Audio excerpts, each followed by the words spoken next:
Welcome to the Venue Industry News, brought to you weekly by Australasian Leisure Management. I'm your host, Chantal Broderick.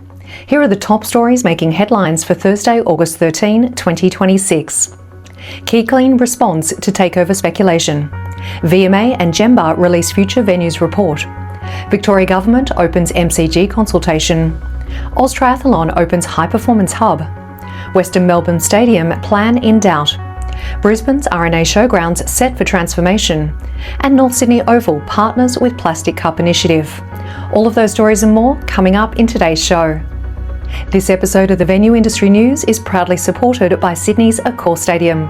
To find out more, visit accorstadium.com.au.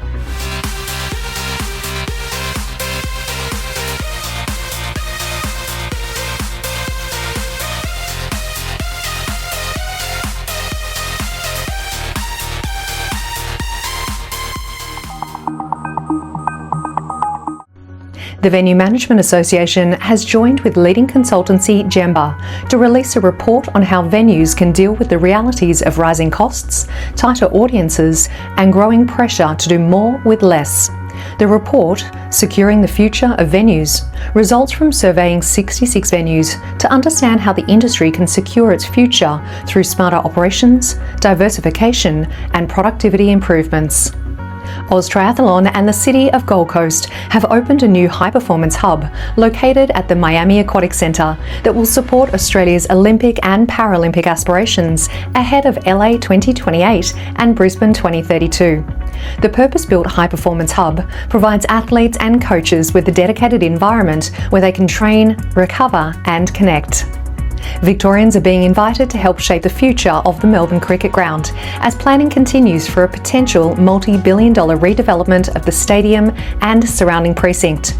The Victorian Government, Melbourne Cricket Club and MCG Trust have opened a public survey to inform the MCG redevelopment business case, which is examining the condition and future requirements of Australia's largest stadium. With the Australian professional leagues terminating Western United's time in the A-Leagues, the long-promised 15,000-seat stadium at Tarneit in Melbourne's west now appears unlikely to be delivered. Western United joined the A-League in 2019 after being granted an expansion licence the previous year, with its bid centred on a privately financed, purpose-built stadium in Melbourne's rapidly growing western suburbs. Gold Coast Convention and Exhibition Centre contributed an estimated $383 million to the Gold Coast economy, delivering for the financial year 2025-26. During that time, the venue has hosted everything from conferences and exhibitions to graduations, sporting events and community celebrations. The City of Sydney has released updated concept designs for the proposed Town Hall Square, with the designs revealing plans for a new civic square opposite Town Hall that's intended to become a major gathering place for residents and visitors, while strengthening Sydney's central role as a cultural and events destination. Ahead of the 2026 World Squash Masters Championships later this month, the Belmont Squash and Sports Centre has been transformed into a premium facility via a $2.45 million Western Australian Government investment as part of Play On WA.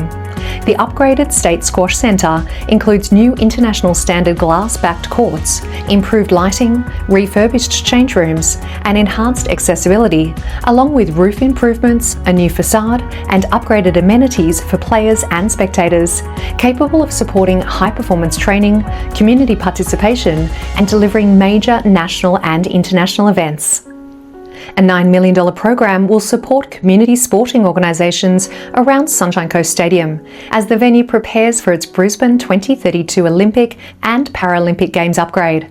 The Queensland Government will fund a new clubhouse for the Koana Dolphins Senior Rugby League Club, upgrades to the Merredon Fields Community Sports Complex, and temporary facilities for sporting organisations displaced during construction.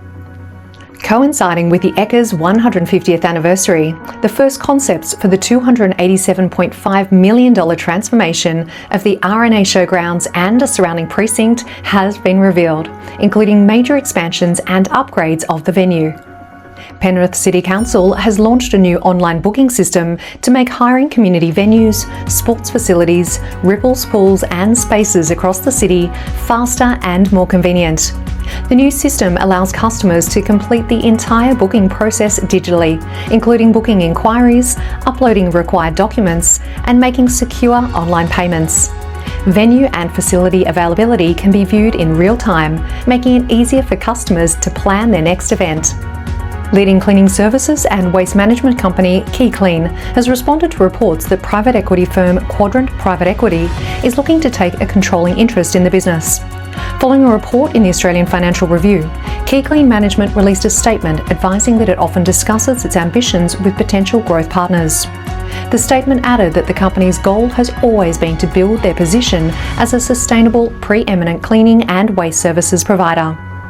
In a world first, Townsville's Queensland Country Bank Stadium has introduced an innovation that will serve beverages to patrons better than ever, with the introduction of Froth Stop Elevate.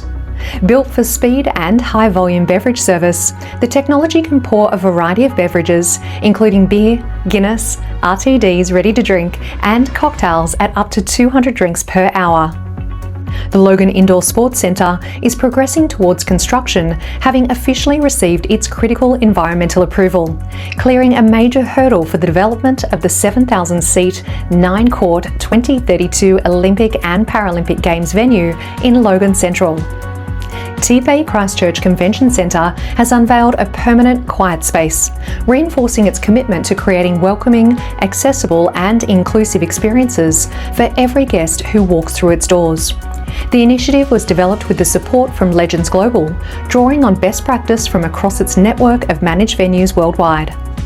Sydney Dance Company is inviting audiences inside its home at the Walsh Bay Arts Precinct, with a program to mark its 40 years at the Wharf, allowing audiences to discover the people, stories and creative energy that have shaped one of Australia's most significant homes for contemporary dance.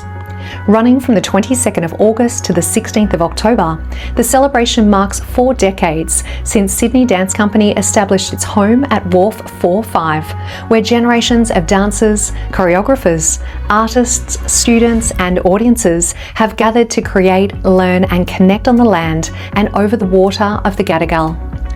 North Sydney Oval has entered a 12-month initial agreement with WOSUP, the War on Single-Use Plastic, to implement WOSUP reusable cups as part of North Sydney's Council's commitment to reducing waste and conserving resources. Modular display system leader QView has launched a premium architectural retrofit that transforms standard crowd control bollards into a canvas for high-impact media, wayfinding and operational messaging. Designed specifically for high-traffic environments, including stadiums, exhibition centres, hotels, airports and transit hubs, QView eliminates traditional cluttered standalone signage by leveraging a venue's existing assets.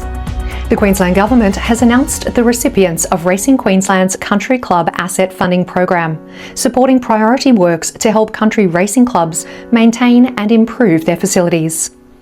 New South Wales community sporting organisations are being supported in their efforts to improve safety at local sports grounds and facilities, with $500,000 now available under the New South Wales 2026 Local Sport Defibrillator Grant Program.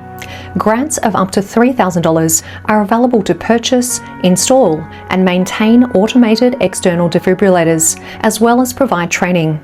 Thank you for joining me for this week's episode of the Venue Industry News. To read the full stories featured today, head to ozleisure.com.au. You can listen and subscribe to the Venue Industry News on YouTube, Spotify and Apple Podcast. Just search Venue Industry News and hit follow or subscribe. If you'd like to leave a comment on any of today's stories, leave a comment below or email us at leisure@ozleisure.com.au. Thank you for joining me. I'll see you next week.